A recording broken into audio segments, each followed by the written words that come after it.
In reading through Genesis, keeping up with the patriarchs, it doesn't take long to realize that being part of a family is mighty hard stuff. Frederick Buechner, in one of his alphabet books, has a reflection on family, and I have it in the volume Beyond Words. The human family. It's a good phrase reminding us not only that we come from the same beginning and are headed toward the same conclusion, but that in the meantime, our lives are elaborately and inescapably linked. A famine in one part of the world affects people in all parts of the world. An assassination in Dallas or Sarajevo affects everybody. No one is an island. It is well worth remembering. And he concludes, it is within the fragile yet formidable walls of your own family that you learn or do not learn what the phrase human family means. Fragile yet formidable. That's an incongruous combination if you think about it, but remarkably true. Over the past couple of weeks, there's been a lot of attention in the media on the legacy of John Lewis and C.T. Vivian and their importance in the civil rights movement of the 50s and 60s. There have been speeches and writings highlighting how we are all brothers and sisters playing over and over. And it's been kind of touching to me how we seem to have a deep-seated belief that brotherhood is a good thing, an ideal to strive for. Still, it's always been shockingly obvious that we have not yet arrived at a place of peace, harmony, and universal brotherhood and sisterhood. You may have heard the satirical song from the mid-1960s by Tom Lehrer, National Brotherhood Week. Lehrer introduces a 1965 recording thus.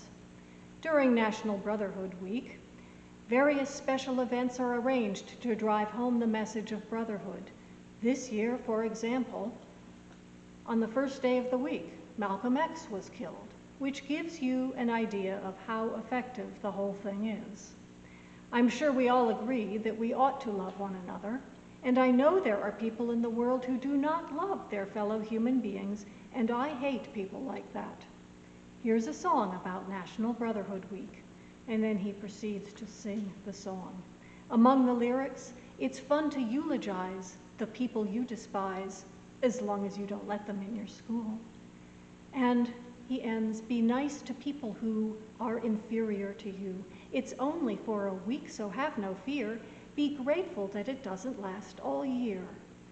National Brotherhood Week went out with a whimper and stopped being observed even perfunctorily by the end of the 1990s, which brings me back to the question of just what true brotherhood might look like. And I've got to say that the people who say we should uphold biblical family values and read our Bibles more kind of scare me, because when you do start looking at biblical families, boy howdy, are they ever a mess. Trust me, you don't need reality TV if you've got Genesis handy. Competitiveness and jealousy? Check. Greed and selfishness? Check. Favoritism and backstabbing? Check. And all of these awful behaviors blossom fully in the story of Joseph and his brothers. He's the next to youngest of 12 sons in a blended family. Remember, Dad Jacob had 2 wives and 2 concubines all at the same time. And Jacob makes no secret that Joseph is his favorite.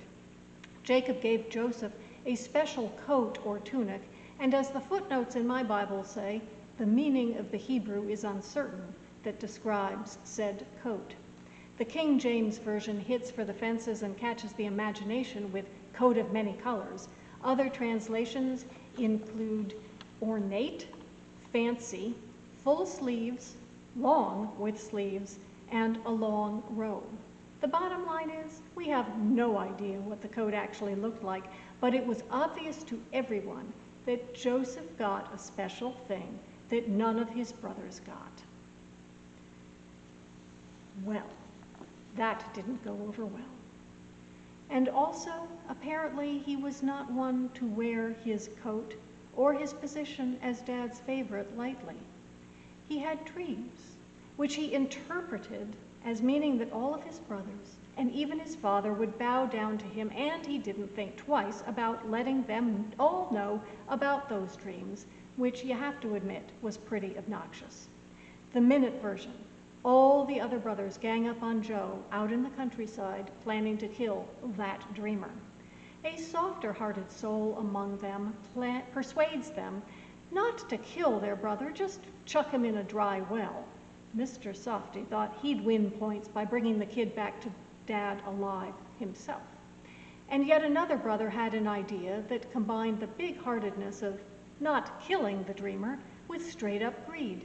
Let's sell the kid to foreign traders, which they did, but they kept the fancy long-sleeved coat and accented it with goat's blood and took that back to Dad saying, "We found this. Does this belong to your son?"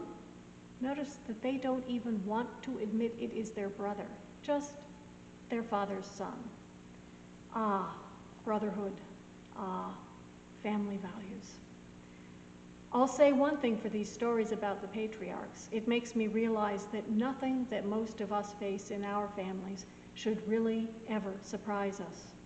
The time when families are predictable, steady reservoirs of love and mutual support for all of their members has not yet arrived. Families have our good times, our bad times, our happy times, and our horrible times.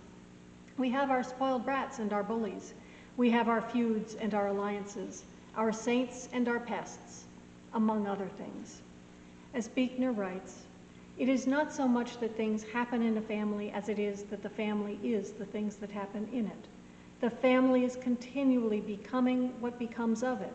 It is every christening and every commencement, every falling in love, every fight, every departure and return. It is the moment at breakfast when, for no apparent reason, somebody gets up and leaves the table. It is the sound of the phone ringing in the middle of the night or the lying awake hours, waiting for it to ring. It is the waves pounding the boardwalk to pieces and the undercurrents so deep beneath the surface that you're hardly aware of them. A family is a web so delicately woven that it takes almost nothing to set the whole thing shuddering or even tear it to pieces. Yet the thread it's woven of is as strong as anything on earth.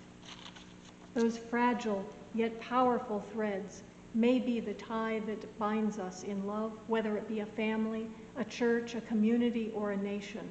And when our Lord tells us that the greatest commandment is to love God and neighbor and to love one another, I don't think that he was under any illusions that we'd find it easy or uncomplicated to get it right.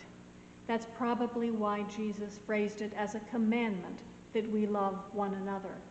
As we've seen nationally during the pandemic, people are not so great about wearing masks in public when it's optional. For that matter, they're not always good about it when it's required.